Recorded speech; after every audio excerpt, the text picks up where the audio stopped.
വഖഫ് board പുനഃസംഘടിപ്പിക്കുന്നതുമായി ബന്ധപ്പെട്ട നീക്കത്തിൽ സർക്കാരിനെതിരെ കടുത്ത വിമർശനങ്ങൾ ഉയർന്നിട്ടും കോൺഗ്രസിൽ നിന്നും കാര്യമായ രാഷ്ട്രീയ പ്രതിരോധം ഉയർന്നു വന്നിട്ടില്ല.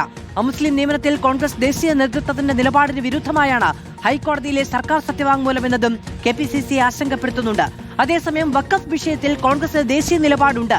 ആ നിലപാടിൽ മാറ്റമില്ല എന്നും KC വേണുഗോപാൽ പറഞ്ഞു. ഇത്തരം കാര്യങ്ങളൊക്കെ സംസ്ഥാന ഗവൺമെന്റുമായി ബന്ധപ്പെട്ടുള്ള ആളുകൾ പരിഹരിക്കുമെന്നാണ് ഞാൻ വിചാരിക്കുന്നത്.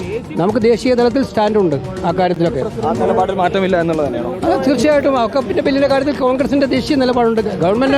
ഇവിടുത്തെ ഗവൺമെന്റ് പ്രാദേശികമായി ചെയ്യേണ്ട കാര്യങ്ങൾ അവരാലോചിച്ച് ചെയ്യും. പ്രതിപക്ഷ നേതാവ് ഉന്നയിക്കുന്നതൊക്കെ ഇതൊന്നും യാതൊരു അടിസ്ഥാനമില്ലല്ലോ. അതൊക്കെ അടിസ്ഥാനരഹിതമായിട്ടുള്ള ആരോപണമല്ലേ ഉന്നയിക്കുക. അദ്ദേഹം ഈ 10 വർഷമായിട്ടും 10 വർഷത്തെ അദ്ദേഹത്തിന്റെ ഭരണത്തിന് ജനങ്ങൾ നൽകിയ വിധിയെക്കുറിച്ച് ആദ്യം മനസ്സിലാക്കണം, ഉൾക്കൊള്ളണം. അതെ, ഇത്തരം വില കുറഞ്ഞ ആരോപണങ്ങൾ ഉന്നയിക്കുകയല്ല വേണ്ടത് അദ്ദേഹം. റോഷിപാൽ വിവരങ്ങളുമായി ചേരുകയാണ്. റോഷിപാൽ, എന്തുകൊണ്ട് ഘടകവിരുദ്ധമായ നിലപാടെടുത്തു എന്ന് ചോദിച്ചാൽ അത് തെറ്റിദ്ധരിപ്പിക്കുന്നതാണ്. അത് അങ്ങനെയല്ല, അങ്ങനെ ഒരു നിലപാട് പറഞ്ഞിട്ടില്ല. ഇങ്ങനെയാണ് ഞങ്ങളുടെ കേന്ദ്ര നിലപാട്, ഇങ്ങനെയാണ് ഞങ്ങളുടെ സംസ്ഥാന നിലപാട്, ഇങ്ങനെ അഴകുഴമ്പൻ നിലപാടുകൾ ഏറെ പറയാം എന്നതിനപ്പുറത്ത് എന്താണ് സംഭവിച്ചത് എന്നതിന് കൃത്യമായൊരു വിശദീകരണം കോൺഗ്രസിന്റെ ഭാഗത്തുനിന്ന് ഇതുവരെയും ഉണ്ടായിട്ടില്ല എന്നതാണ്. KC വേണുഗോപാൽ കേന്ദ്രത്തിലെ നിലപാട് മാറ്റിയിട്ടില്ല എന്ന് പറഞ്ഞാൽ സംസ്ഥാനത്തെ നിലപാട് മാറ്റിയവരോട് പോയി ചോദിക്കണം എന്നുകൂടിയാണ് അതിന്റെ അർത്ഥം. അതും അങ്ങനെയാണ്. കാരണം കോൺഗ്രസ് ദേശീയ തലത്തിൽ വഖഫ് നിയമ ഭേദഗതിക്കെതിരെ വലിയ പോരാട്ടം നടത്തിയതാണ്. മുസ്ലിം ലീഗ് അടക്കം വലിയ സമരം നടത്തിയ, ഒടുവിൽ പാർലമെന്റിലടക്കം കടുത്ത നിലപാട് സ്വീകരിച്ചതാണ്.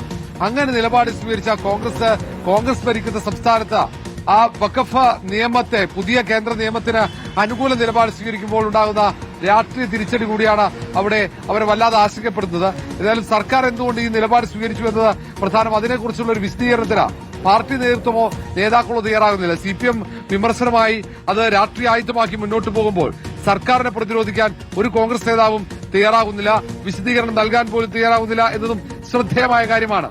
ഏതായാലും ഇത് ഏത് തലത്തിലാണ് അവസാനിപ്പിക്കുക ഈ വിവാദം എന്നതിനെക്കുറിച്ച് ഒരു ധാരണയും കോൺഗ്രസ് നേതൃത്വത്തിലില്ല എന്നതാണ് യഥാർത്ഥ കാര്യം. ഇനി 2 അമുസ്ലിങ്ങളെ ഉൾപ്പെടുത്താതെ അത് ഒഴിച്ചിടാനുള്ള ഒരു തീരുമാനമാണോ ഇനി ഉണ്ടാവുക എന്നതും പ്രധാനമായിരിക്കും. ആ നിലയിൽ മാത്രമേ ഇനി മുന്നോട്ട് കൊണ്ടുപോകാൻ കഴിയുള്ളൂ. പക്ഷേ കോടതിയിൽ ഇങ്ങനെ ഒരു നിലപാട് സ്വീകരിച്ചതിന് ഉത്തരം പറയേണ്ടി വരിക മുഖ്യമന്ത്രിയാണ്. ഇനി ബുധനാഴ്ചയാണ് മുഖ്യമന്ത്രി മാധ്യമങ്ങളെ കാണുള്ളൂ. ഈ വിവാദം ആളിക്കെത്തുമ്പോഴും മുഖ്യമന്ത്രി ഒരക്ഷരം പ്രതികരിച്ചിട്ടില്ല എന്നതാണ് മറ്റൊരു ശ്രദ്ധേയമായ കാര്യം. എന്നാൽ കോൺഗ്രസ് ദേശീയ നിലപാടിൽ നിന്നും വിഭിന്നമായൊരു നിലപാട് സ്വീകരിക്കില്ല എന്ന് തന്നെയാണ് നേതാക്കളൊക്കെ പറയുന്നത്. പക്ഷേ പരസ്യമായി ആരും ഇതേക്കുറിച്ച് പ്രതികരിക്കാൻ തയ്യാറാകുന്നില്ല. റോഷിപാലാണ് വിവരങ്ങൾ നൽകിയത്.